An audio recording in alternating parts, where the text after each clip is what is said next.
नमस्कार मित्रांनो, S class एज्युकेशनमध्ये तुम्हा सगळ्यांचं मनापासून स्वागत आहे. आज आपण पाहतोय इयत्ता 11वी पाठ 9वा वहिनींचा सुसाट सल्ला. तसं तर हे जे टायटल आहे किंवा शीर्षक आहे हे वाचून तुम्हाला असं वाटेल की हे काहीतरी वेगळं आहे, काहीतरी नवीन आहे. तर अर्थातच हे थोडासा विनोदी असंही आहे, हलकं-फुलकी अशी कथा आहे आणि बऱ्याचशा नवीन-नवीन गोष्टी तुम्हाला पाहायला मिळतील. इंटरेस्टिंग आहे. तुम्ही नक्कीच एन्जॉय करणार आहात हा पाठ. लेखिका आहेत शोभा बोंद्रे. कथाकार आहेत, कादंबरीकार, सूत्रसंचालक म्हणून प्रसिद्ध आहेत. मराठी आणि इंग्रजी या दोन्ही भाषांमधून त्यांनी वैशिष्ट्यपूर्ण असं लेखन केलेलं आहे. त्यांचं काही लेखन बघूया आपण, जसं की आहे माहेर, जत्रा, स्त्री, किर्लोस्कर इत्यादी नामवंत मासिकामधून त्यांनी लेखन केलेलं आहे. जसं की मुंबईचा अन्नदाता असेल किंवा नॉट ओन्ली पोर्टल्स असेल, एक मुठ्ठी आसमान, सहावं महाभूत आणि मी, एका फांदीवरची पाखरं ही पुस्तकं त्यांची विशेष प्रसिद्ध आहेत. त्यांच्या लेखनातून वेगवेगळ्या क्षेत्रातील माणसांच्या यशोगाथा वेधकपणे उलगडत जातात. माणसातल्या माणूसपणाची उत्तुंग झेप, त्यामागची तपश्चर्या यांचं दर्शन त्यांनी जे काही पुस्तकं लिहिलेली आहेत त्यामधून आपल्याला घडतं. आभाळ माया, ऊन पाऊस, अर्धांगिनी, मानसी इत्यादी दूरचित्रवाणीवरील प्रसिद्ध मालिकांसाठी त्यांनी संवाद लेखन केलं आहे. फार पूर्वी ना आय गेस झी मराठीवरती की मे बी झी मराठीवरती आभाळ माया नावाची सिरियल लागायची. तर त्यासाठी पण त्यांनी लेखन केलेलं आहे. साता समुद्रापार या त्यांच्या कादंबरीला सर्वोत्कृष्ट कादंबरीचा महाराष्ट्र राज्य पुरस्कार मिळालेला आहे. तर अशा पद्धतीने आपण थोडक्यात लेखिकांचा परिचय घेतलेला आहे. आता आपण ऍक्च्युली पाठाला सुरुवात करण्याआधी पाठाचा परिचय घेऊया, जेणेकरून थोडासा तुम्हाला अजून इंटरेस्ट वाटेल हा पाठ वाचण्यासाठी किंवा ऐकण्यासाठी. वहिनींचा सुसाट सल्ला ही विनोदी अंगाने लिहिलेली एक हलकी फुलकी अशी कथा आहे. काही उलटसुलट घटना, माणसांच्या वागण्यातील विरोधाभास आणि गमतीशीर व्यक्तिचित्रणे यामुळे कथा रंगतदार झाली आहे. स्त्रीला समाजामध्ये मानाचे स्थान आणि समान हक्क मिळायला हवा, तसेच तिने स्वतःला सिद्ध करून स्वतःचे महत्त्व समाजाला पटवून द्यायला हवे, हा संदेश या कथेमधून दिला आहे. म्हणजे कथा अतिशय हलकी फुलकी आहे आणि बराचसा विनोदी भाग आहे, पण त्यातून सुद्धा काहीतरी मेसेज देण्याचा प्रयत्न केलेला आहे. त्याच्यामुळे अर्थातच तुम्हाला या कथेमधून बऱ्याचशा नवीन गोष्टी पाहायला मिळतील. जे अवघड शब्द आहेत त्यांचा अर्थ किंवा जे वाक्प्रचार आहेत त्यांचा अर्थ, हे सगळं काही आपण या पाठामधलं पाहणार आहोत. ठीक आहे, सुरुवात करूया. सुरुवातीलाच तुम्हाला एक चित्र पाहायला मिळतंय आणि चित्रामध्ये असं दाखवलंय की एक स्त्री आहे जी माईक वरती काहीतरी बोलते. मागे आपल्याला दूरदर्शनचा इथे लोगो पाहायला मिळतोय. सगळ्यांना माहिती आहे ना दूरदर्शन काय आहे? दूरदर्शन चॅनल, जो की आता मोस्टली लोक बघतात की नाही माहिती नाही, म्हणजे नसतील बघत, पण पूर्वी हा एकमेव चॅनल असायचा ज्याच्यावरती सगळे प्रोग्राम चालू असायचे आणि त्याचं नाव आहे वहिनींचा सल्ला. आणि आता या ज्या वहिनी साहेब आहेत त्या किती वेगवेगळे सल्ले देत आहेत बघा प्रत्येक प्रॉब्लेमवरती. किती त्यांच्याकडे नवीन नवीन व्हेरायटी ऑफ सोल्युशन्स आहेत. सॉरी, मी थोडे इंग्लिश शब्द वापरते, पण त्यांच्याकडे किती नवीन नवीन उत्तरं आहेत प्रत्येक गोष्टीसाठी, त्यात आपण बघणार आहोत. चला सुरुवात करूया. तर या वहिनी साहेबांचं नाव आहे उषा वहिनी. उषा वहिनींनी 152व्यांदा आरशात पाहिलं. वळून वळून सर्व कोण साधून पाहिलं. म्हणजे अर्थात त्यांना आता छान प्रोग्राम साठी जायचं आहे, कार्यक्रमासाठी जायचं आहे, त्याच्यामुळे अर्थातच कुठलीही स्त्री आपण किती सुंदर दिसतो हे आरशामध्ये बघते. त्याप्रमाणे उषा वहिनींनी आरशामध्ये पाहिलं आणि अतिशयोक्ती अशी की त्यांनी संख्या दिलेली आहे की 152व्यांदा त्यांनी आरशामध्ये आता पाहिले. वळून वळून अगदी मी अशी कशी दिसते, मी तशी कशी दिसते, हे सगळं त्यांनी पाहिलं. 4 पावलं भराभर मागे जाऊन 4 पावलं भराभर पुढे जाऊन स्वतःला पाहिलं की आपण कसे दिसतोय, बरोबर दिसतोय का, वगैरे वगैरे. आरशातल्या स्वतःच्या प्रतिबिंबावर त्या फारशा खुश नव्हत्या. कधी कधी असं होतं बघा, आपण आपल्या जेव्हा कुठेतरी कार्यक्रमाला जायचं असतं तर तेव्हा आपण खूप सुंदर नटतो किंवा जे काही आपलं कपडे वगैरे असतील ते आपण घालतो, पण आपल्याला ते स्वतःलाच आवडत नाही एका पॉइंट नंतर. मग तेच झालंय त्यांचं की त्यांनी सगळं घातलेलं आहे किंवा त्यांना जे जे काही अपेक्षित होते ते सगळं त्यांनी मेकअप वगैरे केलाय, पण त्यांनाच आपण स्वतःच त्यांना आवडत नाही आहोत आणि म्हणून त्यांचं पुढे जाऊन बघा, मागे जाऊन बघा, हे सगळं चालू आहे.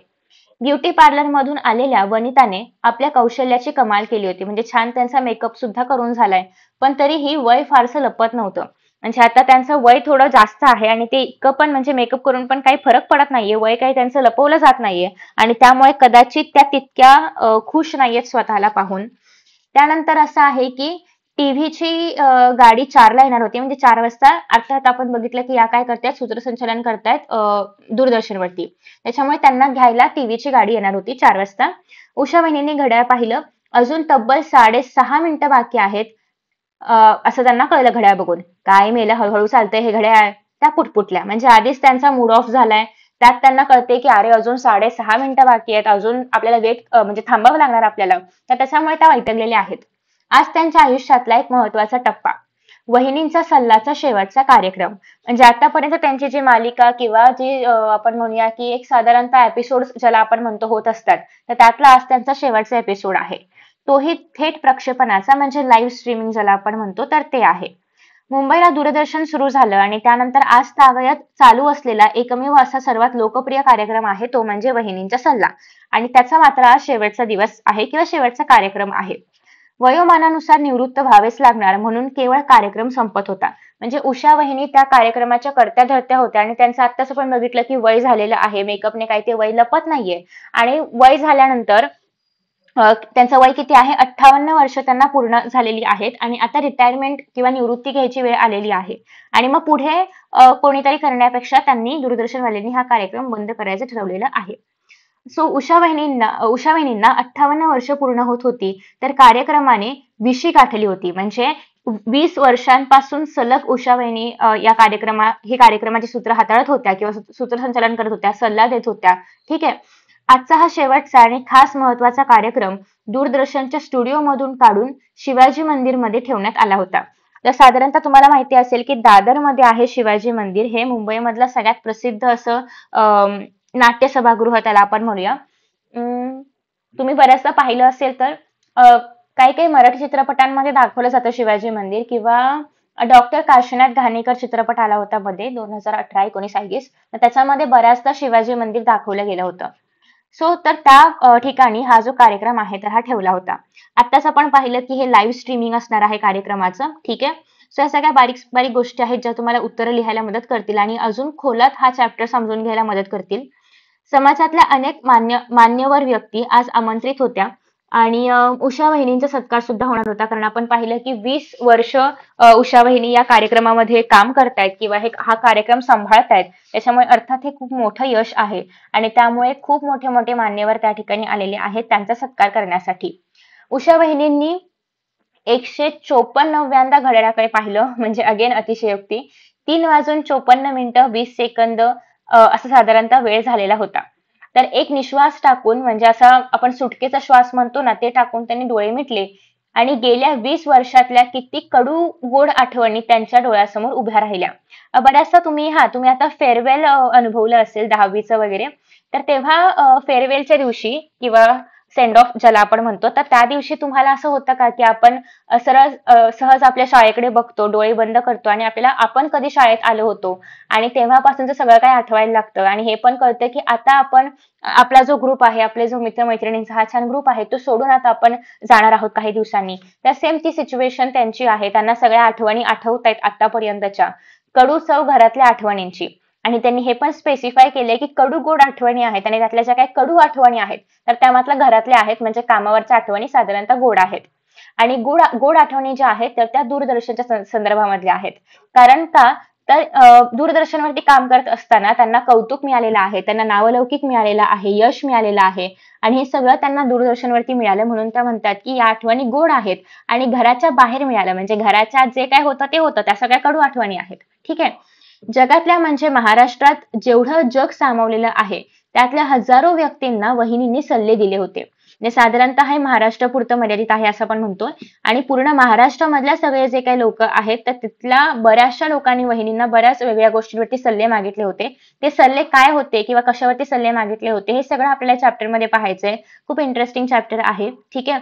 सो जोडा जुळवा जमवून घ्या, ही त्यांची टॅगलाईन आहे. म्हणजे वहिनी जेव्हा सल्ले द्यायच्या तर तेव्हा ते या 3 निकषावरती द्यायच्या की जोडा जुळवा आणि जमवून घ्या.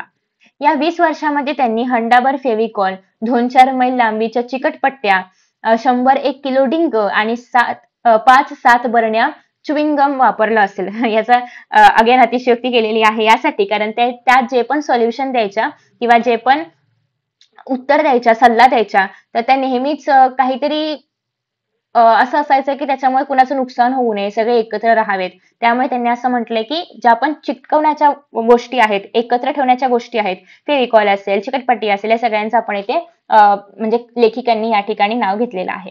ठीक आहे. त्यानंतर पुढे पुढे आपण असं म्हणतोय की आला प्रॉब्लेम समोर की लाव त्याला चिकटपट्टी, म्हणजेच काय, त्याला उत्तर द्या किंवा त्याला सल्ला द्या. ठीक आहे. त्यानंतर हेच तर होतं त्यांच्या कार्यक्रमाच्या यशस्वीतेचं रहस्य. म्हणजे इतकं वर्ष कार्यक्रम चालण्याचं रहस्यच हे होतं की प्रत्येक प्रॉब्लेम वरती, प्रत्येक समस्येवरती त्यांच्याकडे उत्तर असायचं, सोल्युशन असायचं. उषा वहिनींनी एक दीर्घ सुस्कारा सोडला आणि हे सगळं त्यांना आपण बघितलं की त्या डोळे बंद करून सगळं आठवतायत आणि हे सगळं आठवून झाल्यानंतर त्यांनी जोरात असा सुस्कारा सोडला. म्हणजे सुस्कारा सोडणं हे वाक्प्रचार आहे. याचा अर्थ होतो हायसे वाटणे किंवा सुटकेचा निश्वास टाकणे. ठीक आहे. हायसे वाटणे पण तुम्ही लिहू शकता. म्हणजे आपण असं हुश असं बोलतो ना, तर त्या पद्धतीने. ठीक आहे. हायसे वाटणे किंवा सुटकेचा निश्वास सोडणे. तर हे आहे सुटकारा सोडल्याचा अर्थ. त्यानंतर पुढे आहे 20 वर्षात उभारलेल्या या रंगीबिरंगी पोकळ बुडबुड्यांचा आज अंतिम दिवस.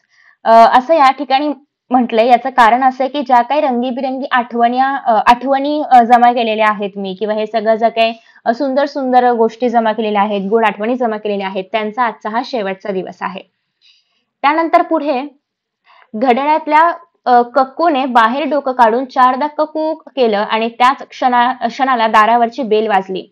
तुम्हाला ते घड्याळ माहिती आहेत का? म्हणजे साधारणतः असं एक घड्याळ असतं आणि त्याच्यामध्ये इथे एक पक्षी असतो आणि 4 वाजले, 5 वाजले, 12 वाजले, म्हणजे असं बरोबर जेव्हा 4 वाजतात तर तेव्हा तो पक्षी बाहेर येऊन असा कुकूक असा करतो आणि आतमध्ये जातो.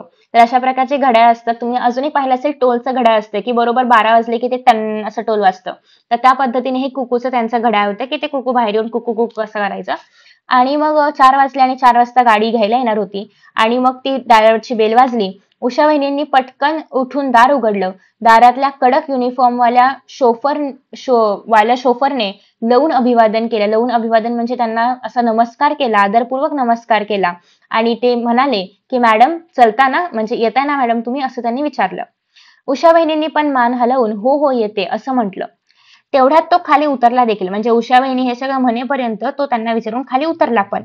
दार मात्र उघडच होतं. म्हणजे तुम्ही बघताय किती डिटेलिंग मध्ये या सगळ्या गोष्टी लिहिलेल्या आहेत लेखकीने, की अतिशय म्हणजे दार उघडणं, दार बंद करणं, दारावरची बेल वाजणं, या सगळ्या गोष्टी याच्यामध्ये आलेल्या आहेत. याला आपण म्हणतो की खूप डीप मध्ये लेखन केलेलं आहे. प्रत्येक डिटेल्स त्यांनी मेन्शन केलेले आहेत. त्यानंतर पुढे असं आहे की उषा वहिनी पर्स घ्यायला आत गेल्या. शेवटची नजर टाकून त्यांनी पर्समध्ये सर्व गोष्टी आहेत ना ते पाहिलं, जे की आपण युजली घरातून बाहेर पडताना करतो. आणि रुमाल नव्हता आणि त्या वैतागल्या. म्हणजे आता अगेन ऑलरेडी त्या वैतागलेल्या आहेत, लेट होतोय, मूड ऑफ आहे, त्यांना स्वतःलाच त्या खुश वाटत नाहीयेत किंवा सुंदर वाटत नाहीयेत आणि त्यांना कळले की आता रुमाल नाहीये. त्या वैतागल्या. दांडीवर 2-3 रुमाल वाळत होते. त्यांनी हात उंचावला, मग उडी मारली. मग उंच टाचांच्या चपलांसकट त्या स्टूलवर चढल्या. आता म्हणजे त्यांनी काय केलं की वरती दांडीवरती रुमाल होता, त्यांनी हात उंचवला पण काही हाताला आलं नाही. उडी मारून बघितली तरी पण रुमाल काही हाताला येत नाहीत. आणि मग त्यांनी हिल्स घातलेल्या होत्या, उंच टाचांच्या चप्पल घातल्या होत्या आणि त्या चपला घालूनच ते स्टूलवरती चढले. आता तुम्ही पुढचा अंदाज लावू शकता की इतकं डिटेलमध्ये का लिहिलंय.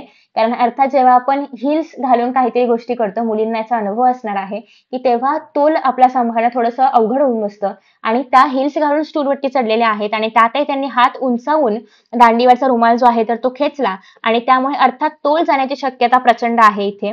आणि पुढे आपण बघूया काय घडतंय. इंटरेस्टिंग टॉपिक आहे की रुमाल तर हातात आला पण पुढच्या क्षणाला तोल जाऊन त्या स्टूलासकट भुईसपाट झाल्या. म्हणजे रुमाल हातात आला पण रुमाल हातात घेत असताना जे काही खेचाखेची चालू होती त्याच्यामुळे त्यांचा तोल गेला आणि त्या खुर्ची म्हणजे त्या स्टूलवरून खाली पडल्या, भुईसपाट झाल्या म्हणजे खाली पडल्या आणि त्यांच्या डोळ्यासमोर काजवे चमकले. आता अर्थात काजवे चमकणे हा पण एक आपला जो आहे तर तो वाक्प्रचारच आहे. डोळ्यांसमोर काजवे चमकणे म्हणजे डोळ्यासमोर अंधारी येणे. ठीक आहे. इथे बघा हा आपला वाक्प्रचार आहे. डोळ्यासमोर काजवे चमकले म्हणजेच काय, डोळ्यासमोर अंधारी येणे आणि पायातून जीवघेणी कळ आली. आता अर्थात त्या वरून खाली पडल्यात, पायामध्ये आपले हिल्स आहेत किंवा उंच टाचांच्या चपला आहेत, त्याच्यामुळे त्यांना जोरात लागलं असणार आहे आणि पायात त्यांना जोरात अशी कळ आली. ठीक आहे. म्हणजे बघा किती सुरुवात जर दिवसाची खराब झाली तर केवढं काय काय खराब खराब होत जातं पुढे. बऱ्याचदा आपल्याला पण अनुभव आला असेल की जेव्हा आपण उशिरा उठतो, जेव्हा आपलं काहीतरी काम राहिलेलं असतं, आपण वैतागलेलो असतो, तेव्हाच बऱ्याचदा त्याच नकोशाच वाटणाऱ्या गोष्टी घडतात आणि त्याच्यामुळे आपण अजून अजून चिडत जातो, अजून अजून वैतागत जातो. तर त्याच पद्धतीने इथे चालू आहे. दारावरची बेल परत एकदा वाजली. उषा तयार आहेस ना असा पुकारा करत त्यांची धाकटी बहीण निशा गडबडीने आत आली. म्हणजे आता अजून त्या बाहेर गेल्या नव्हत्या. दार त्यांनी उघडच ठेवलं होतं. त्यांची धाकटी बहीण आली. त्यांनी विचारलं की उषा तयार आहेस ना? आणि उषा वहिनींनी तोंडाने हो हो असं म्हटलं. असं त्यांना वाटलं, पण प्रत्यक्षात त्यांच्या तोंडून शब्दच उमटत नव्हता आणि प्रयत्न केला तरी शरीर पायांवरती उभं राहायला तयार नव्हतं, कारण त्या खूप जोरात पडल्या होत्या.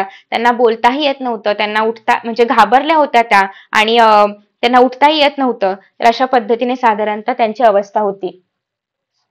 पुढे आता आपण पाहतोय त्यांची अवस्था पाहून निशाने किंकाळीच फोडली. म्हणजे निशाला हे काही एक्सपेक्टेडच नव्हतं. तिला काय वाटलं होतं की आता आपली बहीण तयार होईल छान आणि गाडीमधून निघेल जायला कार्यक्रमासाठी. तिला हे काही एक्सपेक्टेडच नव्हतं आणि तिने जेव्हा असं म्हणजे अपेक्षितच नव्हतं आणि तिने जेव्हा उषा वहिनींना असं खाली पडलेलं वगैरे बघितलं, तर तेव्हा ती घाबरली, ती ओरडली आणि ती म्हणाली, "अगं बाई उषा, अशी कशी पडलीस तू? अगं दांडीवरचे कपडे रुमाल काढत होते तेव्हा पडले." तर उषा वहिनीने तिला सांगितलं की ती कशी पडली वगैरे. निशाने तेवढ्यात त्यांना प्यायला ग्लासभर पाणी आणलं आणि अर्थात आता त्यांना उठवून बसवलं. मग त्यांना पाणी प्यायला दिलं उषा वहिनींना आणि मग ममतेने त्यांना पाणी प्यायला लावलं. जाऊ दे ना, कशी पडलीस ते महत्वाचं नाही. आता पुढे काय करायचं ते महत्वाचं आहे. आणि जेव्हा उषा वहिनी तिला सांगत होते की त्या कशा पडल्या, तर तेव्हा ती अशी म्हणते की आता ते काय करायचं, कशी पडली, ते कशी का पडेना, आता पडली याच्या पुढे काय करायचं, पुढेच आपण आता म्हणजे पुढचं बघितलं पाहिजे. तू पडल्यानंतर पुढे काय करायचं ते बघितलं पाहिजे. तर उषा वहिनी डोळे पुसून म्हणाल्या, "उठव मला. 4:30 वाजता शिवाजी मंदिरमध्ये पोहोचायला हवं." म्हणजे अजूनही त्यांना इतकं लागलंय तरी पण त्यांचं कामाप्रती असणारं जे काही प्रेम आहे, निष्ठा आहे ती इतकी आहे की त्यांना तरी सुद्धा शिवाजी मंदिरामधला आपला कार्यक्रमच आठवतोय. तर निशा त्यांना हळुवारपणे उठवायला लागली, पण प्रयत्नांची पराकाष्ठा करणं म्हणजे खूप प्रयत्न करणं. तर प्रयत्नांची पराकाष्ठा करूनही उषा वहिनींना हालताच येईना. निशाने पाहिलं त्यांचा डावा पाय गुडघ्यापासून वाकडाच झाला होता. म्हणजे त्या इतक्या जोरात पडल्या होत्या की त्यांचा पूर्ण पाय वाकडा झाला होता. आपण हे पण पाहिलं की त्यांचं वय सुद्धा जास्त आहे. त्याच्यामुळे अर्थात या वयामध्ये हाडं ठिसूळ होतात आणि त्यामुळे फ्रॅक्चर वगैरेचं केस जी आहे तर ती वाढते. ठीक आहे. सो त्यानंतर पुढे असं आहे की निशाने सर्व सूत्र आपल्या हाती घेतली. प्रथम तिने एक नामवंत अस्थिव्यंगतज्ञ म्हणजे जे हाडांचे डॉक्टर ज्याला आपण ऑर्थो म्हणतो, तर त्या डॉक्टरांना तिने कॉल केला. डॉक्टरांनी ताबडतोब पेशंटला हॉस्पिटलमध्ये घेऊन या असं सांगितलं. मग निशाने गॅलरीमधून ड्रायव्हरला वर बोलावून घेतलं. अर्थात आपण बघितलं होतं की ड्रायव्हर 4 वाजता त्याची गाडी घेऊन आला होता. ड्रायव्हर वर आला आणि म्हणाला, "काय सामान न्यायचंय ताई?" तर निशाने उषा वहिनीकडे बोट दाखवलं आणि ड्रायव्हरला कळून चुकलं होतं की आता उषा वहिनी पडलेल्या आहेत. आणि मग ड्रायव्हर चुकला म्हणजे त्याला असं वाईट वाटलं आणि तो म्हणाला, "अर्र, अशा कशा पडल्या तुम्ही वहिनी?" आणि मग ड्रायव्हर काय म्हणाले की "असं कसं काय पडल्या बरं तुम्ही?" मग आता निशा गंभीरपणे म्हणाली, आता अर्थात कशा पडल्या हे सांगावं लागणार त्यांना विचारले तर. म्हणून मग निशा त्यांना आता सांगणार आहे की त्या कशा पडल्या. तर काय म्हणतात पुढे? दांडीवरचे कपडे काढत होती, असं ते निशा जी आहे तर ती पुढे त्यांना सांगते की कशामुळे उषा वहिनी खाली पडल्या. ड्रायव्हर आणि निशा दोघांनी उचलून उषा वहिनींना गाडीत नेऊन बसवलं. ड्रायव्हरने गाडी सुरू केली आणि विचारलं, "कुठे जायचं?" उषा वहिनी पुटपुटत होत्या, "शिवाजी मंदिर." म्हणजे अजूनही त्या शिवाजी मंदिरच म्हणतायत. त्यांचा पाय बरा नाहीये, त्यांना उठता येत नाहीये, चालता येत नाहीये. तरी पण ड्रायव्हरने जेव्हा विचारलं कुठे जायचं, तेव्हा उषा वहिनी काय म्हणतात, "शिवाजी मंदिर." तर निशाने त्यांना गप्प करून म्हटलंय की बडवे हॉस्पिटल. म्हणजे आता आधी हॉस्पिटलला गेलं पाहिजे ना. सो निशा त्यांना म्हणाली की आधी आपण हॉस्पिटलला जाऊया, आपण बडवे हॉस्पिटलला जाऊया. डॉक्टर बडव्यांनी तपासणीनंतर निर्णय दिला की ताबडतोब अनेस्थेसिया देऊन बोन सेट करावं लागेल. कारण आपण काय बघितलं की पाय जो आहे तर तो गुडघ्यापासूनच वाकडा झालेला आहे.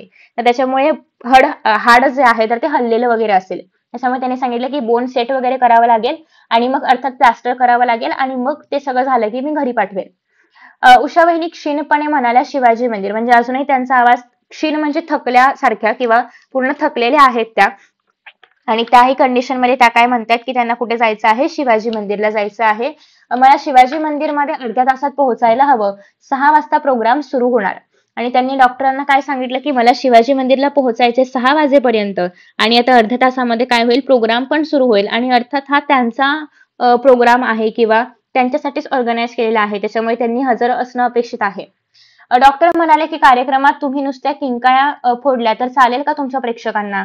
मग डॉक्टर असं म्हणतात की आता या अवस्थेमध्ये तुम्ही कसं काय जाणार तुमचा कार्यक्रम करायला, तुम्हाला एवढं दुखतंय. आताच असं होतं बऱ्याचदा की लागल्या लागल्या तेवढं दुखत नाही, पण कालांतराने खूप दुखू लागतं.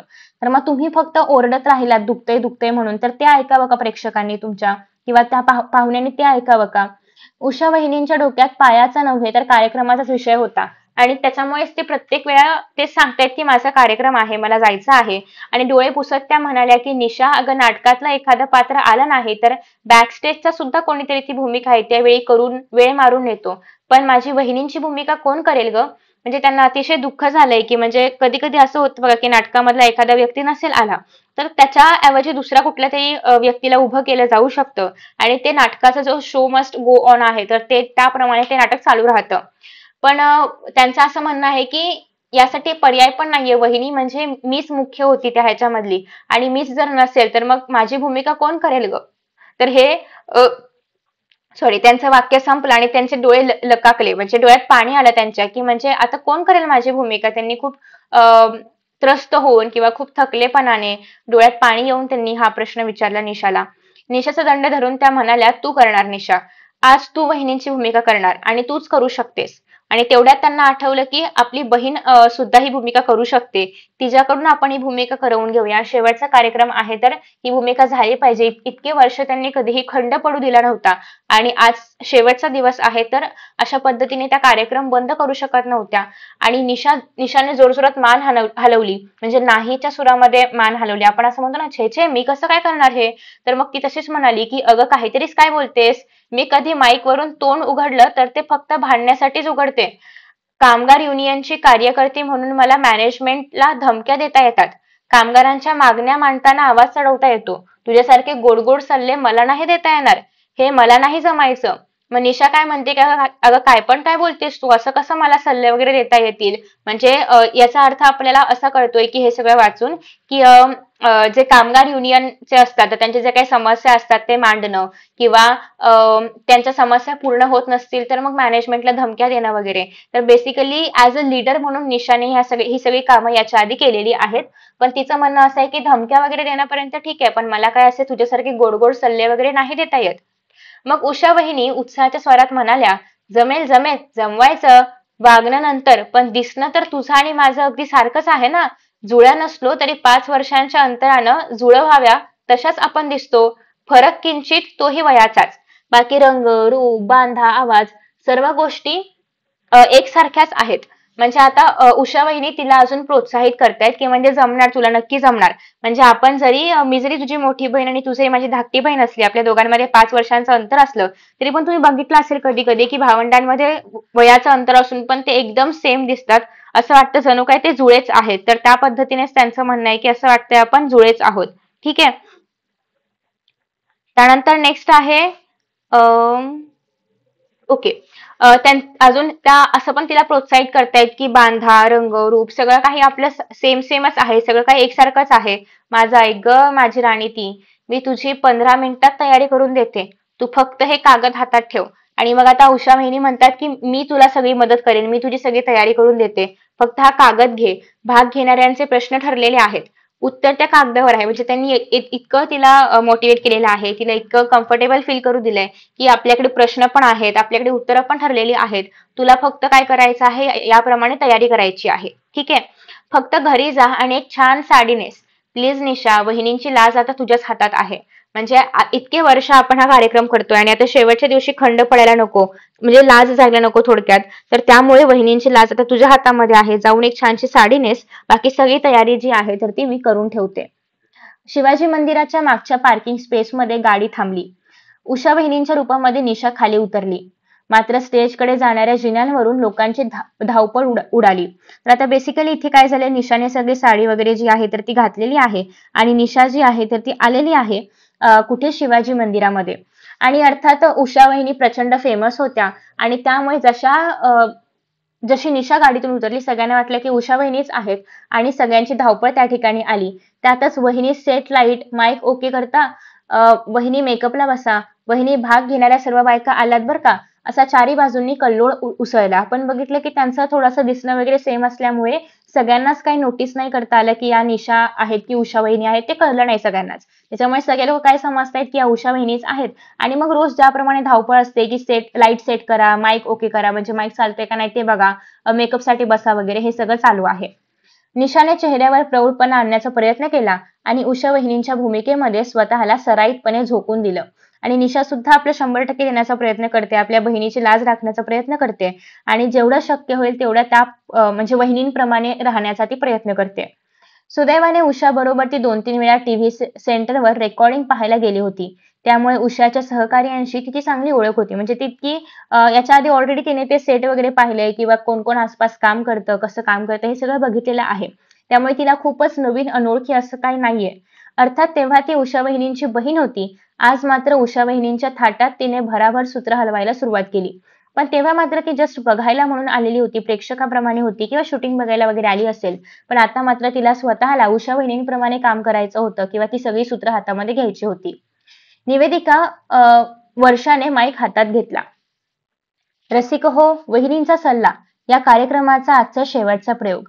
यावेळी प्रथमच हा कार्यक्रम दूरदर्शन केंद्राच्या बाहेर शिवाजी मंदिर या लोकप्रिय नाट्यगृहामध्ये सादर होतो आहे. आणखीही एक प्रयोग आज आम्ही प्रथमच करत आहोत. या कार्यक्रमाच्या शेवटची 10 मिनिटं प्रेक्षकांना वहिनींशी फोनवरून थेट संपर्क साधता येईल. तर मैत्रिणींना वहिनींचा सल्ला हा आजचा शेवटचा कार्यक्रम. तर मग ज्या निवेदिका होत्या तर त्यांनी सगळं सांगितलं की साधारणतः कार्यक्रम कुठे होतोय, काय होतोय. आणि अजून एक कहाणीमय ट्विस्ट म्हणजे असा की शेवटची जी काही 10 मिनिटं आहेत ते प्रश्न काही पण असू शकतात, कारण कोणी पण फोन करून ते प्रश्न विचारणार आहे. म्हणजे याच्या आधीचे प्रश्न प्री प्लॅन्ड आहेत, शेड्यूल केलेले आहेत, कोण कसं कसं विचारणार, काय विचारणार, उत्तर काय द्यायचं. पण शेवटची जी काही 10 मिनिटं आहेत ती मात्र डिरेक्टली असणार आहे की कोणी पण कॉल करेल आणि प्रश्न विचारेल. निवेदिकेचं शेवटचं वाक्य संपलं आणि उषा वहिनींनी रंगमंचावरती प्रवेश केला. म्हणजेच निशा आलेली आहे स्टेजवरती. प्रेक्षकांनी टाळ्या वाजवून त्यांचं स्वागत केलं. पण त्यावेळी महिला प्रेक्षकात अपेक्षाभंगाची एक जोरकस लाट पसरली. वहिनींचा सल्ला दरवेळी आवर्जून पाहिला जायचा याचं एक मुख्य कारण म्हणजे वहिनींनी नेसलेली साडी. 20 वर्षांमधल्या प्रत्येक कार्यक्रमानंतर वहिनींच्या साडीवर चर्चा व्हायची आणि अगदी तशीच साडी खरेदी करायला बायकांच्या शोधयात्रा निघायच्या. म्हणजे असं असतं ना की आपली एखादी कोणीतरी आयडल असते की आपण तिच्याकडे बघून तिच्याप्रमाणे राहत असतो. तर त्याच पद्धतीने म्हणजे हा असा कार्यक्रम होता की गेल्या 20 वर्षांमध्ये वहिनींनी ज्या ज्या काही साड्या घातलेल्या होत्या तर त्या बायकांना साड्या खूप आवडायच्या आणि मग तशीच साडी आपल्याकडे असली पाहिजे असं वाटणं स्वाभाविक आहे. तर त्या पद्धतीने मग बायका ती सेम साडी घेण्यासाठी दुकानांमध्ये वगैरे शोध मोहीम करायच्या. पण आज मात्र त्यांचा अपेक्षाभंग झालेला आहे. का झालाय बघूया. तर त्यांच्या साड्यांवरती वगैरे चर्चा व्हायची. आजचा शेवटचा कार्यक्रम म्हणजे उषा वहिनी नक्कीच अशी साडी नेसतील की बायकांनी जन्मभर लक्षात ठेवावी. तर आज उलटाच प्रकार. म्हणजे त्या बायकांना असं वाटलं होतं की आज असं काहीतरी इनोव्हेटिव्ह असेल किंवा अशी काहीतरी वेगळी साडी असेल. म्हणजे आज शेवटचा दिवस आहे ना, इतकी वर्ष त्यांनी अशा काहीतरी वेगळ्या साड्या घातलेल्या होत्या की आपल्याला चर्चा करावी लागायची किंवा आपण त्या साड्या शोधायचो. तर अशाच पद्धतीने आजचा शेवटचा दिवस म्हणजे आज काहीतरी नवीन, काहीतरी इनोव्हेटिव्ह साडी असली म्हणजे नेसली असली पाहिजे त्यांनी, असं बायकांना वाटलं होतं. पण नंतर त्यांना कळलं की असं काहीच घडलं नाहीये. म्हणजे त्यांचा अपेक्षाभंग झाला. उषा वहिनी त्याच, पण तरीही त्याच नसाव्यात असं काहीतरी व्यक्तित्वातला बदल. म्हणजे सगळ्यांना वाटायचं की त्या उषा वहिनीच आहेत, पण ऍक्च्युली ती निशा होती. पण त्यातल्या त्यात ही साडी पण लोकांच्या अपेक्षेप्रमाणे नसल्यामुळे त्यांना असं वाटू लागलं की म्हणजे उषा वहिनी तर आहेत, पण काहीतरी त्यांच्या व्यक्तिमत्वामध्ये बदल बघायला मिळतोय. व्यक्तित्वाला वेगळं असं काहीतरी बघायला मिळते त्यांच्या, असं त्यांना वाटू लागलं. साडी तर अगदी साधीशी, सर्वसाधारण काठापदराची, मळखाव रंगाची सुती. कोणीतरी कुजबुजली, शी, ही कसली साडी. म्हणजे लोकांना असं वाटलं होतं, म्हणजे बायकांना असं वाटलं होतं स्पेसिफिकली की साडी काहीतरी मोठी, भरजरी वगैरे अशी काठापदराची छान साडी वगैरे असेल. पण ही काहीतरी खूप साधी, सरळ अशी साडी आहे, तर ती काही बायकांना आवडली नसावी. उषा वहिनींनी एक स्मितहास्य केलं आणि थोड्याशा प्रास्ताविकेनंतर कार्यक्रमाला सुरुवात केली. प्रथम एका तरतरीत आधुनिक स्त्रीने आपली समस्या सांगितली. आणि त्यांची समस्या आपण ऐकूया आणि त्यावरती वहिनींचा सल्ला पण आपण ऐकणार आहोत. मी एक नोकरी करणारी स्त्री. माझं नाव सुचरिता नवरे.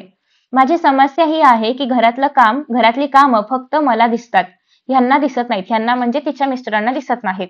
म्हणजे मी ती केली नाहीत तर ते त्यांना बरोबर दिसतं, पण स्वतः करा असं मी सांगितलं तर ते एकदम आंधळे होतात. म्हणजे हा जागतिक प्रश्न म्हणून मांडू शकतो आपण. तर त्यांचं असं म्हणणं आहे की घरातली कामं फक्त मलाच दिसतात. कधी-कधी मी नाही केलं तर ती मात्र सगळ्यांना दिसतात. पण जेव्हा मी सांगते इतरांना की तुम्ही एखादं काम करा, तर तेव्हा कुणालाच काम दिसत नाही. म्हणजे सगळे आळशी आहेत, मलाच ती कामं करावी लागतात किंवा घरातलं इतर कोणीही कामाला हात लावत नाही. तर अशा पद्धतीने त्यांची तक्रार आहे. असली उषा वहिनींनी दिलेला कागद नकली उषा वहिनींनी डोळ्याखालून घातला होता. म्हणजे हे प्रश्न ठरलेले होते. त्याच्यामुळे खऱ्या-खुऱ्या उषा वहिनींनी जे काही त्यांना उत्तरं लिहून दिली होती, ती आता निशाने बघितली किंवा डोळ्याखालून घातलेली होती. त्याच्यामुळे निशाला आयडिया होती की कसं उत्तर द्यायचं. आता बघा, ज्या खऱ्या-खुऱ्या उषाताई आहेत, सॉरी उषा वहिनी आहेत, तर त्यांचा सल्ला काय होता बघा. संसार रथाची 2 चाकं म्हणजे नवरा आणि बायको. एक चाक थोडंसं कुचकामी असेल तर दुसऱ्या चाकाने आपल्यावर जास्त भार घ्यावा. असा ओरिजिनल उषाताईंचा सल्ला होता. पण तो काय आपल्या या नवीन उषाताईंना पटला नाही, म्हणजे निशाबाईंना पटला नाही. मग आता उषा वहिनींचा तो जो काही सल्ला आहे तो त्यांनी चुरगळून टाकला, म्हणजे त्याच्याकडे दुर्लक्ष केलं आणि त्यांनी माईक हातात घेतला निशाने आणि त्यांनी बोलायला सुरुवात केली. "नवरेबाई" म्हणजे मिसेस नवरे ज्यांनी आता तक्रार केलेली आहे, तर "नवरेबाई सॉरी, तुम्ही नाव बदलू शकत नाही. पण संसार रथ नीट चालवायला हवा असेल, तर दोन्ही चाकांची सारखीच शक्ती वापरात असायला हवी. यासाठी मी तुम्हाला हे एक नेत्रांजन देते. नाव आहे असहकार अंजन." म्हणजे आता म्हणजे ही स्टाईल थोडीशी वेगळी आहे. आपण काय बघितलं की उषा आणि निशा दोन्ही अपोजिट पर्सनॅलिटीज आहेत. उषा वहिनींचं असं होतं की सगळं गोडी गुलाबीने सांगायचं किंवा छान असे गोड गोड सल्ले द्यायचे किंवा लोकांना पटतील जुळवून घेणारे म्हणजे आपण त्यांना बघितलं की एवढा फेविकॉल वगैरे अशी अतिशयोक्ती केली होती की ते प्रत्येक वेळी कुठल्याही प्रॉब्लेम आला की त्याला जोडायचं काम करतात, सोल्युशन मध्ये जुळवण्याचं काम करतात, तोडातोडी वगैरे असं काही नसतं. पण हेच आपण बघितलं की निशाला कसला अनुभव आहे की धमक्या वगैरे देऊन कामगारांच्या मागण्या पूर्ण वगैरे करण्याचा अनुभव तिच्याकडे आहे. तर त्यामुळे ती सल्ले देताना पण त्याच पॅटर्न मध्ये देते. तर तिने सांगितलंय की मी तुम्हाला एक नेत्रांजन देते किंवा तुम्हाला मी काहीतरी उपाय सांगते. त्याचं नाव आहे असहकार अंजन आणि हे नवऱ्याच्या नव्हे तर तुमच्या डोळ्यात घाला. म्हणजे तुमच्या डोळ्यातला जो काही लखलखाट आहे तर तो वाढेल. तिचं बोलण्याची स्टाईल बघा कशी आहे. उदाहरणार्थ तुमच्या आणि मुलांच्या पुरतंच जेवण करा आणि जेवूनही घ्या. म्हणजे हिचं असं आहे की एक घाव दोन तुकडे. म्हणजे नवऱ्याला कळत नाहीये ना काम करायचं, तर त्याला म्हणायचं की मी माझ्या आणि माझ्या मुलांपुरतं करणार. मग तुला कळेल केवढी कामं असतात घरात. कळलं? सो अशा पद्धतीने तिचं आहे की एक घाव दोन तुकडे. आपलं आपण असहकार आंदोलन जे आहे ते आपण चालू करूया. त्यांची काही कामं करायची नाहीत. ठीक आहे. तुमच्या कपड्यांना इस्त्री करा. नवऱ्याच्या चुरगळलेल्या कपड्यांचा ढीग तसाच डोक्यावर रचून ठेवा. म्हणजे त्याला कळेल की म्हणजे कपड्यांना इस्त्री करणं हे पण काम असतं आणि ती बायको करते. ठीक आहे. म्हणजे नेक्स्ट टाईम जेव्हा त्याला तो असा चुरगळलेले कपडे दिसतील तेव्हा ॲटलीस्ट तो इस्त्री करून घेण्याचे कष्ट घेईल. तुमच्या वस्तू आवरा. त्याचं पेन, पाकीट, रुमाल शोधून जागच्या जागी ठेवण्याची तसदी घेऊ नका. म्हणजे नवऱ्याची इन शॉर्ट कुठलीही सेवा करू नका. त्याची कामं त्याला करू द्या. ठीक आहे. तर अशा पद्धतीने हा जो सल्ला आहे तर तो निशा वहिनी देतायत. उषा वहिनी बनून त्या देतायत. लक्षात ठेवा, तुम्हीही 10 वर्ष नोकरी करत आहात. तुम्हाला आयतं ताट एखादं तरी मिळालंय. म्हणजे आता त्या असं म्हणतात की तुम्ही पण इतकी वर्ष नोकरी करताय. तुमचा नवरा पण नोकरी करतोय. तुम्ही त्याला सगळं ताटात वाढून आयतं देता. सगळ्या वस्तू हातात आणून देता. तुम्हाला कधी असं मिळालंय का? तुमच्या साडीला इस्त्री करून नवऱ्याने तुमच्या हातात ठेवली. तुमच्या कानातल्याचं हरवलेलं मंगळसूत्र शोधण्यासाठी तो एकदा तरी वाकला. जर या प्रश्नांची उत्तरं नकारार्थी असतील तर हे अंजन वापरण्यावाचून तुम्हाला पर्याय नाही. आणि ती अगदी खणखणीत म्हणते की बघा, तुम्हाला कधी आयतं ताट मिळालंय का? नाही. तुमच्या साडीला कधी नवऱ्याने इस्त्री केली आहे का? नाही. म्हणजे कानातल्याचा स्क्रू जर कुठे खाली पडला असेल तर त्याने शोधून दिलाय का वाकून? नाही. म्हणजे हे सगळं नाही. याचा अर्थ तुमचा नवरा तुम्हाला तुमच्या कामामध्ये मदत करत नाहीये.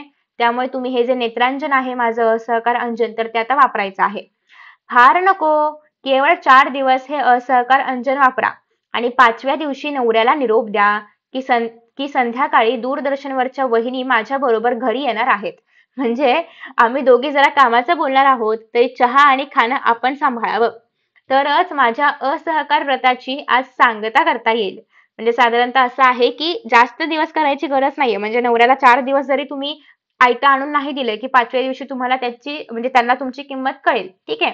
त्याला हे पण सांगा की त्या ज्या वहिनी आहेत तर त्या पण माझ्यासोबत येतायत चहा वगैरे घेण्यासाठी आणि मग आपण हे जे काही असहकारी व्रत आहे तर ते सोडून देऊया. नाहीतर हे व्रत मी वर्षभर पाळणार आहे. मनूच्या या नव्या व्रताचा वारसा घेणार असं असं नुसतं म्हणा. मग पहा काय चमत्कार होतो तो. आणि मग त्या म्हणतात की असं फक्त तुम्ही नवऱ्याला सांगून तर बघा, म्हणजे बघा तो कसा काय सरळ होतो तो, तर तो काय चमत्कार होईल तो तर तुम्ही बघत राहा फक्त. अशा पद्धतीने तिने छान असं परखड उत्तर दिलेलं आहे नवरेबाईंना.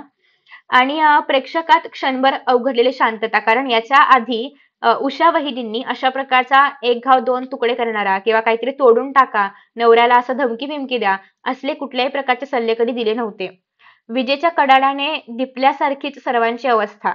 मग मात्र प्रथम एका बाईने टाळी वाजवली. म्हणजे त्या बाईला पटलं ते की हा हे असलं केलं पाहिजे, नवरे काय आपलं असं सरळ सांगून ऐकत नाहीयेत, हे नेत्रांजन वापरूया आपण, मग काहीतरी फरक पडेल. तिला पटलं, तिने टाळी वाजवली आणि पाठोपाठ उरलेल्या बायकांनी पण मग टाळ्या वाजवल्या. आणि शेवटी शेवटी अर्थात त्या सभागृहामध्ये काही पुरुष पण बसले असणार, त्यांना नाईलाज होता, तर एवढ्या सगळ्या बायकांनी टाळ्या वाजवल्या तर त्यांना पण वाजवायलाच लागल्या. मग त्या पुरुषांनी बिचाऱ्यांनी नाईलाजाने का होईना टाळ्या वाजवल्या आणि अशा पद्धतीने संपूर्ण सभागृहामध्ये टाळ्यांचा गडगडाट झाला. स्टेजवर आता एक मध्यवयीन साधीसुधी स्त्री उठून बोलायला लागली. मी निलंजना बॅनर्जी, गृहिणी आहे. पण स्वतःला कमी समजणारी, मान खाली घालणारी, घरातल्या पैशावर आपलाही हक्क आहे असं न वाटणारी सर्वसाधारण गृहिणी नाही. आपल्या घरामध्ये किंवा आमच्या घरात गृहिणीला मानाचं स्थान आहे. माझ्या कामाचं महत्त्व घरच्यांना पटवून देण्यात मी यशस्वी झाले आहे. म्हणजे पहिली कंडिशन याच्या अपोजिट होती. घरातल्यांना तिच्या कामाचं महत्त्व पटत नव्हतं. नवरेबाईंच्या वाक्यामध्ये आपण ते बघितलं. आता बॅनर्जीबाई असं म्हणतात की माझ्या घरातल्यांना ते महत्त्व मी पटवून दिलेलं आहे, की घरची गृहिणी पण किती काम करते हे त्यांना कळून चुकलं आहे. गृहिणी म्हणून घरकामाची 100% जबाबदारी मी उचलते. तरीही हल्लीच्या काळामध्ये बराचसा फावला वेळ मिळतो आणि या वेळामध्ये मी एक सेवाभावी स्त्री संस्थेमध्ये काम करायला जाते. विनावेतन काम केवळ माझ्या स्वतःच्या समाधानासाठी. मग बॅनर्जीबाई असं म्हणतात की म्हणजे माझ्या घरच्यांचा असा काही प्रॉब्लेम नाहीये. त्यांना माहिती आहे माझं महत्त्व किंवा मी जे काही काम करते त्याचं महत्त्व त्यांना माहिती आहे. पण घरकाम करून पण माझ्याकडे काही वेळ शिल्लक राहतो आणि त्या वेळाचं काहीतरी प्रोडक्टिव्ह केलं पाहिजे, म्हणून त्या ज्या एनजीओज ज्याला आपण म्हणतो, तर अशा काही सेवाभावी संस्थांमध्ये त्या काम करतात. आणि यातून त्यांना काही मिळत नसलं, वेतन काही मिळत नसलं तरी पण फक्त स्वतःच्या समाधानासाठी त्या हे जे काम आहे तर ते करतात. माझे पती आणि मुलं माझ्या या कामाचाही आदर करतात. तर वहिनी, माझ्या कुटुंबियांच्या संदर्भामध्ये माझी कुठलीही समस्या नाही. माझी समस्या आहे तर ती पावसाविषयी. म्हणजे मॅडमनी एवढं सगळं सांगितलं आणि शेवटी त्या म्हणतात की कुटुंबाबद्दल मला काहीच तक्रार नाहीये. तक्रार कुणाबद्दल आहे? पावसाबद्दल. आता स्टेजवरच्या वहिनींचे डोळे बारीक झाले. त्या पटकन म्हणाल्या, निलंजनाबाई, आपला काहीतरी गैरसमज झालेला दिसतोय. माझी ताडपत्रीची एजन्सी नाही. माझा आणि वॉटरप्रूफिंगचा काही संबंध नाही. मी माणसांना दुःख प्रूफ किंवा दुःखमुक्त होण्यास मदत करते. म्हणजे त्या जशा म्हणाल्या की माझी समस्या पावसांबद्दलची आहे, तर तेव्हाच निशा वहिनी ज्या आहेत आपल्या, तर त्या म्हणतात की अहो तुमची काहीतरी गडबड होते. मी इथे पावसाबद्दल समस्या सोडवण्यासाठी नाही बसले. माणसांचं दुःख दूर करणं किंवा त्यांच्या समस्या सोडवणं हे माझं मूळ काम आहे. तर मग असं त्या म्हणतात. निलंजनाबाई रागवण्याऐवजी हसायलाच लागल्या. अहो वहिनी, माझ्या पावसासाठी तुम्हीच रेनकोट पुरवू शकाल अशी माझी खात्री आहे. कारण माझ्याकडे पाऊस पडतो तो पाहुण्यांचा. आणि मग आता त्या मुद्द्यावरती आलेल्या आहेत निलंजनाबाई, की त्या म्हणतात की खरं तर एवढी प्रस्तावना त्यांनी दिली याचं कारण काहीतरी पुढे असावं ते आपण बघणार आहोतच. पण त्या म्हणतात की हा जो माझा पाऊस आहे किंवा ही जी समस्या आहे, तर त्यासाठी रेनकोट तुम्हीच देऊ शकता मला, म्हणून तर मी तुम्हाला सांगते. आणि मग त्यांनी नंतर क्लिअर केलं की पाऊस म्हणजे काय आहे? पाहुणे. म्हणजे घरामध्ये जे सततचे पाहुणे येत असतात तर त्याला निलंजनाबाई पाऊस असं म्हणतायत. आणि मग लोकांना कळलं की नेमका प्रॉब्लेम काय आहे किंवा नेमकी समस्या काय आहे. आणि प्रेक्षकांमध्ये हसण्याची लाट पसरली. निलंजनाबाई म्हणाल्या, मी एक आतिथ्यशील स्त्री आहे. आतिथ्यशील म्हणजे काय? साधारणतः आपल्या भारतामध्ये किंवा आपल्या महाराष्ट्रामध्ये अतिथी देवो भव हे तत्व पाळलं जातं. त्यानुसार आपल्या घरामध्ये जोही कोणी पाहुणा आला, कोणी अतिथी आला, त्याचा प्रॉपर पाहुणचार वगैरे केला जातो. तर ते करणारी, ते सगळं मनापासून करणारी स्त्री, तिला आपण आतिथ्यशील स्त्री म्हणू शकतो. आणि याचा मला आनंद आणि अभिमान वाटायचा. पण गेल्या काही वर्षात मी हळूहळू संसारातला काही वेळ स्वतःसाठी खर्च करायला लागले. मग मला पाहुण्यांचा त्रास व्हायला लागला. म्हणजे अर्थातच प्रत्येक स्त्रीला म्हणजे लोकांचं आदरातिथ्य करणं वगैरे हे सगळं आनंदाची गोष्ट वाटते. पण कालांतराने काय होतं, की सारखं तेच करत करत आपण जेव्हा स्वतःला वेळ देऊ लागतो, तेव्हा आपल्याला कळतं, की यापेक्षा स्वतःला वेळ देणं खूप जास्त महत्त्वाचं आहे. आणि मग हळूहळू त्यांना या पाहुण्यांचा त्रास होऊ लागला. इतकंच नाही तर गेली काही वर्षे पाहुण्यांच्या पावसाचं प्रमाण विलक्षण वाढलं आहे. म्हणजे एकतर ऑलरेडी मला त्रास होतोय आणि त्यातल्या त्यात पाहुण्यांची संख्या पण वाढत चाललेली आहे. मी कारण शोधलं ते भयंकर अस्वस्थ करणारं आहे. मग त्यांना असं वाटलं की नेमकं एवढे पाहुणे कसे काय आपल्या घरामध्ये येत आहेत, ह्याचं कारण पण तर शोधलं पाहिजे. तर मुंबईतल्या बहुतेक स्त्रिया या नोकरी करतात. त्यामुळे पाहुण्यांची पंचाईत होते. त्यांची सरबराई करायला यजमानांच्या घरात हक्काची बाई नसते. आणि मग पाहुणे जे आहेत तर ते असं घर शोधतात की ज्या घरची बाई कामावर जात नाही. आणि मग आमच्या नात्यातले किंवा मैत्रीतले पाहुणेही हाच विचार करत असणार. परिणाम काय? तर इतर घरामध्ये नोकरीवाली बाई हे वॉटरप्रूफिंग केलेलं असल्यामुळे आमच्या घरी पाहुण्यांचा जोरदार मारा. आणि मग आपल्याच घरामध्ये एवढे पाहुणे कसे काय येतायत याचा शोध त्यांनी घेतला आणि मग त्यांना कळलं की अर्थात पाहुणे कुठे कुठल्या घरामध्ये जाणार किंवा आपण पण इन शॉर्ट बघायचं म्हटलं तर कुणाच्या घरी जायचं असेल तर आपण त्याच व्यक्तीच्या घरी जाणार ना, जे आपल्याला नीट आपलं आदरातिथ्य करतील, आपल्याला काय हवं काय नको ते नीट बघतील, त्याच घरामध्ये आपण जाणार. तर मग त्यांचं असं म्हणणं, आणि हे कोण करू शकतं? ज्या घरामध्ये घरची स्त्री घरी असेल किंवा ती त्यांची काळजी घेऊ शकत असेल, तर त्याच घरामध्ये असं होऊ शकतं. जर घरची स्त्री कामावरती वगैरे जात असेल तर अर्थात ती कामावरती असणार, त्याच्यामुळे घरात पाहायला कोणी नसणार त्या पाहुण्यांकडे. आणि मग पाहुणे असेच घरं प्रेफर करतात की ज्याच्यामध्ये स्त्री ही घरी राहणारी असेल, जेणेकरून ती आपली सगळी काळजी घेऊ शकते. ठीक आहे. मग त्यांचं असं म्हणणं आहे की हा प्रॉब्लेम आहे आणि त्यामुळे पाहुणे आमच्या घरामध्ये जोरदार येत आहेत किंवा खूप मोठ्या संख्येने येत आहेत. थोडी भीती, थोडा संकोच, थोडीशी परंपरा आणि पाहुण्यांच्या प्रेमाचा पोकळ फुगा यामुळे मी हा पाऊस झेलत राहिले.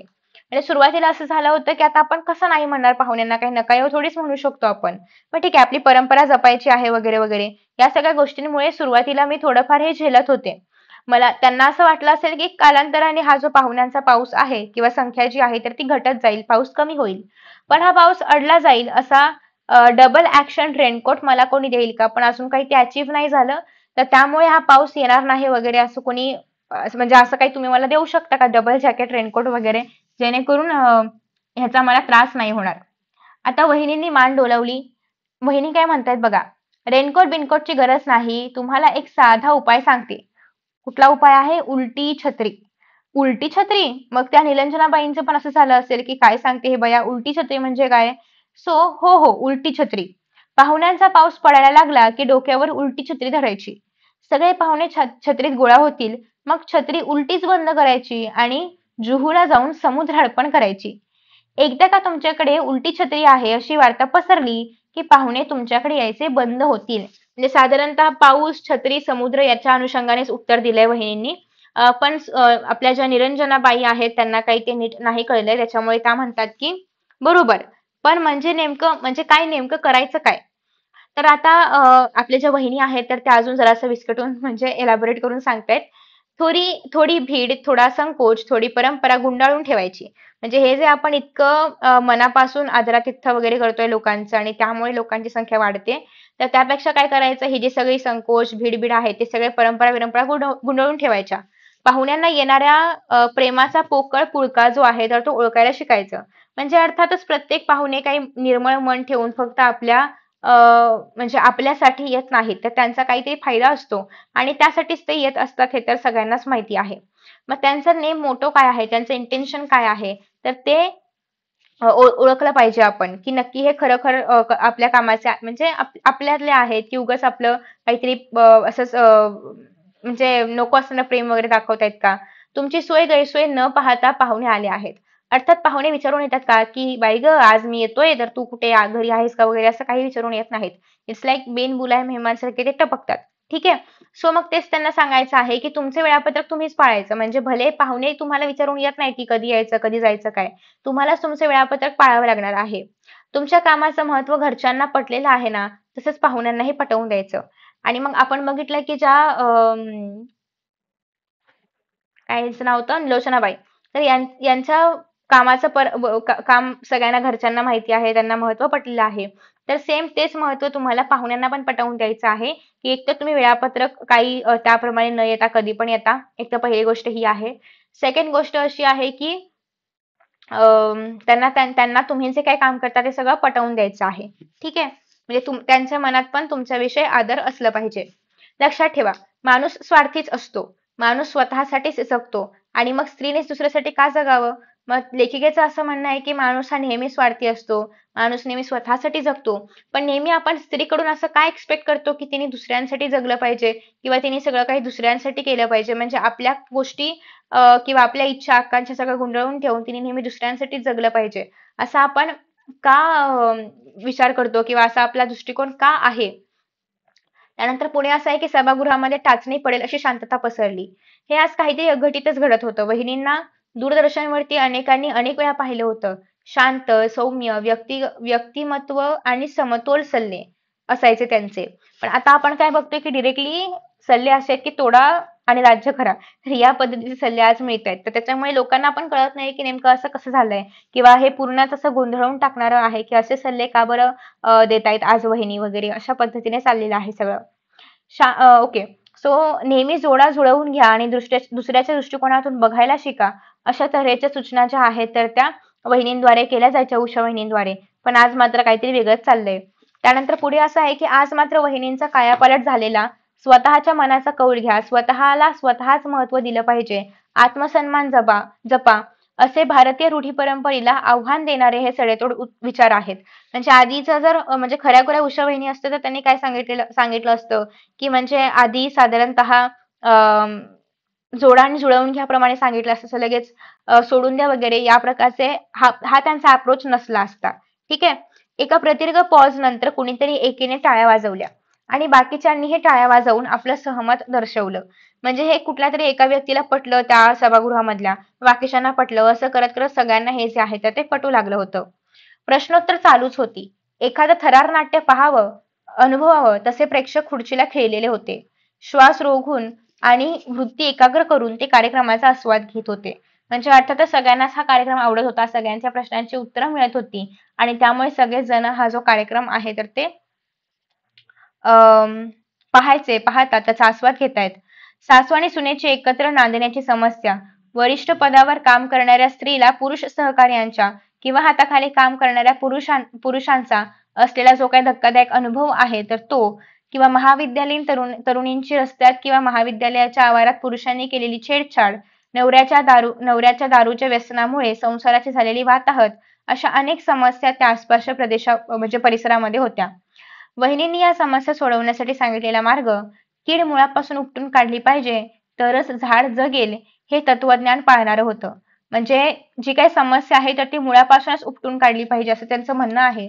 तरच ती जी आहे तर त्याचं सोल्युशन भेटेल आपल्याला. ठीक आहे. रंगमंचावर मध्यभागी ठेवलेला टेलिफोन घणघणू लागला. पहिला दूरस्थ प्रेक्षकाने संपर्क साधलेला होता. म्हणजे आपण ते दिलं होतं ना 10 मिनिटांमध्ये कोणी पण संपर्क करू शकतो. तर ते त्याने केलेलं होतं. आणि पुढे असं आहे की ते म्हणतात अभिनंदन. ठीक आहे. आता अर्थात आपण फोन केला, कोणाचा नंबर आला की आपण काय म्हणतो अभिनंदन म्हणतो. सो बहिणींनी हसून मान डोलावली, टेलिफोन खाली ठेवला. तोच परत वाजला म्हणजे टेलिफोन परत वाजला आणि वाजतच राहिला. अभिनंदन, सुपर्ब, ग्रेट, मायलिया म्हणजे टेलिफोनवरचे संभाषण प्रेक्षकांनाही ऐकण्याची सोय केलेली होती आणि सर्व टेलिफोन अभिनंदनाचेच होते. म्हणजे सगळे जे काही फोन्स त्याला सकाळपासून येत होते सगळे जे आहेत तर ते हेच अभिनंदनवालेच आहेत. बरं. आतापर्यंत आपण बघितलं की टेलिफोन सगळे जे आहेत तर ते अभिनंदनाचे वगैरे येत होते. आता अजून एक फोन वाजला, पण तो काही अभिनंदनासाठी नव्हता. तर दूरवरच्या प्रेक्षकांना आयत्या वेळी सहभाग घेता यावा म्हणून आता त्याची शेवटची 10 मिनिटं आपण बघितलं तर ते चालू झालं होतं. तर फोन वाजला. वहिनींनी सस्मित मुद्रेने म्हणजे अगदी स्माईल देऊन ते फोन जो आहे तर तो उचलला. बाई आपण बरं बोललात आणि नको इतकं खरंही बोललात. म्हणजे आज असं होतं की तुम्ही बरं बोललात पण खूप खरंही बोललात. आपण सगळी उत्तरं त्यांची ऐकलीच आहेत. पण आपण कोण आहात? मी पोलीस सब इन्स्पेक्टर मांडके बोलतो आहे. आणि मग पुढून असा आवाज आला की तुम्ही कोण आहे? पण मी तर मांडके बोलतोय, पोलीस सब इन्स्पेक्टर आहे. आणि आपल्या ड्रायव्हरने नुकतीच इथे येऊन तक्रार नोंदवली आहे की शिवाजी मंदिरामध्ये बोलत आहेत त्या उषा वहिनी नाहीतच. कारण हे फक्त ड्रायव्हरलाच माहिती होतं ॲज अ थर्ड पर्सन की त्या निशा वहिनी ज्या आहेत तर त्या ठिकाणी उभ्या आहेत. आणि ड्रायव्हरने इकडे काय केलं पोलीस स्टेशनमध्ये सांगितलं की जो कार्यक्रम सुरू आहे तर ते उषा वहिनी घेतच नाही आहेत. दुसरंच कुठली तरी बाई घेते. इव्हन हे उषा आणि निशा दोघींनी ठरवूनच केलं होतं. बट तरी पण म्हणजे त्याने ड्रायव्हरने अशा प्रकारची कंप्लेंट केली आणि कृपया आपण आहात तिथेच थांबा असं म्हणजे पोलिसने सांगितलं आणि मी चौकशी करायला येतो आहे हे पण सांगितलं. आता मात्र कडेलोट झाला. एक साधं सुद्धा कौटुंबिक नाटक बघायला यावं आणि एका रहस्यमय नाटकात स्वतःच भाग घेतल्याप्रमाणे गुंतत जावं, तशी प्रत्येकाची अवस्था. आता काय होणार? या प्रश्नाने उत्सुकतेचं अगदी शिखर गाठलं होतं आणि कोणालाच कळत नव्हतं की आता पुढे काय करायचं किंवा काय होणार. बरं, हे सगळं ऐकून झाल्यानंतर निशाने माईक हातात घेतला. उपस्थित आणि इथे अनुपस्थित, म्हणजे जे उपस्थित आहेत ऑफलाईन तर ते, आणि जे ऑनलाईन आहेत तर ते, त्याला आपण म्हणतोय इथे उपस्थित आणि अनुपस्थितीत.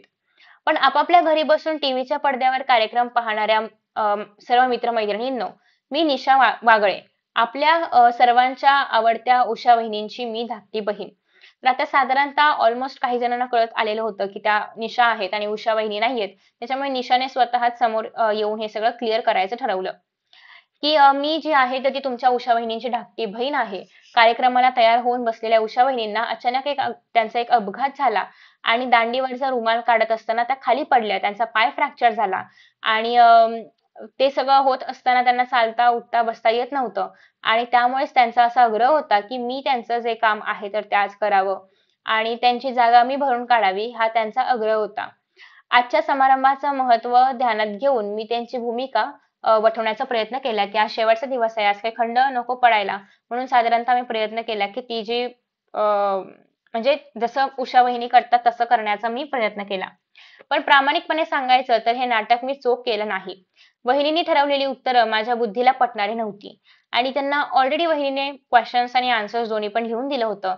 पण तिला ते आन्सर्स नाही आवडायचे, म्हणजे निशाला काही ते उषाचे आन्सर्स नव्हते आवडले आणि मग त्याच्यामुळे तिने काय केलं, तेव्हा माझ्या सर्व मित्रमैत्रिणींसमोर मी कबूल करते, आज प्रश्न तुमचे असले तरी उत्तर सल्ले हे माझे असणार आहेत आणि माझे म्हणजे कोणाचे?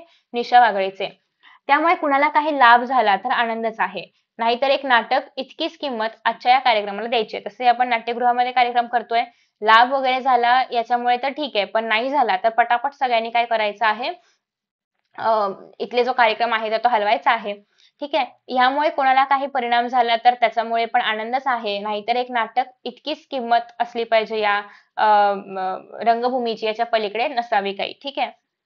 त्याच्यानंतर पुढे असं आहे की माझ्यामुळे कुणाला मनस्ताप झाला असेल तर माफ करा. म्हणजे निशाताईंचं असं म्हणणं आहे की मी जी उत्तरं दिली यामुळे कुणाला काही मनस्ताप वगैरे झालं असेल तर माफ करा आणि आपल्या सर्वांशी संवाद साधण्याची एक संधी दिली त्याबद्दल खूप खूप आभार किंवा खूप खूप धन्यवाद. त्यानंतर पुढे आहे तेवढ्यात अगेन परत एकदा फोन वाजला आणि आता तो फोन जो आहे तर तो निशाने उचलला. हॅलो मी सॉरी, हा बरोबर, निशाने उचलला आणि ती आता असं म्हणते पुढे की हॅलो मी उषा वहिनी बोलते आहे. निशा मनपूर्वक अभिनंदन. हॅलो, अच्छा ओके, म्हणजे आता ऍक्च्युअल उषा वहिनीचा फोन आलेला आहे निशाला आणि उषा वहिनी असं म्हणते की तुझं अभिनंदन. मी लोकांना वर्षानुवर्षे औषधं देऊन औषधं म्हणून साखरेच्या गोळ्या देत आले. तू मात्र आज लोकांकडून कडू क्विनाईनचं डोस देण्याचं धाडस केलंस. सो म्हणजे त्यांचं असं म्हणणं आहे की म्हणजे त्या कौतुक करतायत ह्याचं, निशाचं, की म्हणजे इतके वर्ष मी नाही करू शकले ते तू करून दाखवलंस. तू मात्र लोकांना कडू क्विनाईनचा डोस देण्याचं धाडस केलेलं आहेस. म्हणजे आतापर्यंत मी सगळं गोड गोड सांगायचे की कसं जोडून राहायचं वगैरे वगैरे वगैरे, पण तू मात्र येऊन नवीन काहीतरी सोल्युशन दिलेलं आहेस, त्याचं धाडस केलेलं आहेस. हे कोणीतरी करायला हवं होतं. आज तुझं बोलणं ऐकताना वाटलं उषा वहिनींनी तुझा सल्ला घ्यायला हवा होता आणि तुझं जेव्हा बोलणं मी ऐकलं तेव्हा असं वाटतंय की मला पण माझ्या आयुष्यामध्ये कुठेतरी करता आलं असतं, तर त्याच्यामुळे मी पण तुझा सल्ला घ्यायला हवा होता. तर अशा पद्धतीने ती जी निशा आहे तर ती तिचं चालू आहे फोनवरती. स्वतःसाठी आणि लोकांना काय सल्ले द्यावेत यासाठी. असो, यापुढे का होईना मी तुझ्याकडे हक्काने सल्ला मागू शकते आणि ही किती सुखाची गोष्ट आहे नाही का हो निशा वहिनी? तर आता उषा वहिनींचं असं झालंय की त्या तिला अप्रिशिएट करतात. त्या म्हणतात की नेक्स्ट टाइम जर मला कधी सल्ला हवा असेल तर अगेन मी तुझ्याकडेच येईन किंवा तूच मला तो नेक्स्ट जो काही सोल्युशन असेल तर ते प्रोव्हाइड कर. आणि बरोबर की नाही निशा वहिनी, असं त्या उषा वहिनी तिला म्हणतायत. टाळ्या, आश्चर्याचे उद्गार, आरडाओरडा या गोंधळामध्ये मखमली पडदा खाली आला आणि वहिनींच्या सल्ला चं नाटक संपलं होतं. आणि हे सगळं होत असताना ब्रेक वगैरे झाला. ब्रेक वगैरे झाल्यानंतर साधारणतः आपण असं म्हणतो ना की कार्यक्रम संपल्यानंतर पडदा जो आहे तर तो खाली पडला जातो. तर ते पडदा खाली पडला गेला आणि कायमचं ते जे नाटक आहे तर ते संपलं. तर अशा पद्धतीने आजचा आपण हा संपूर्ण पाठ पाहिलेला आहे. आय होप की तुम्हाला हा व्हिडिओ आवडला असेल. Thank you so much for watching this video and see you in the next video. Bye bye.